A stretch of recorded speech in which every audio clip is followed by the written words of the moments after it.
டேய் தம்பி, அங்கே எவ்வளோ இடம் இருக்கு பாடுறாங்க, நல்லா பார்த்து ஆடுறா. இதுக்கு நாட்டு ஆடிட்டு இருக்க. அடுத்த தடவை டீமில் எடுக்க மாட்டேன் பேசுறீங்க பார்த்துக்க. என்ன டேய், எவ்வளோ கெட்ட வார்த்தை பேசுற மாதிரி இருந்துச்சு. இங்கே வாடா, வலிக்குது ப்ரோ. டேய் என்னடா கோவமா இருக்க? இல்லடா, இன்னைக்கு காலையில் ஒரு சின்ன கிரிக்கெட் மேட்ச் நடந்துச்சு. அதில் தெரியாம யாசர் அடிச்சுடா.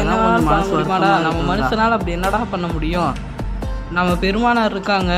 ஆட்டுக்குடல் நீ பார்த்துருக்கியா? பக்ரீத் அப்போ பார்த்துருப்பேன். மாட்டுக்குடல் பார்த்துருக்கியா? 4 பேர் செஞ்சுருப்பாங்க. ஒட்டக குடல் பார்த்துருக்கியா? அந்த ஒட்டக குடல் அவ்வளோ பெருசாக இருக்குமா.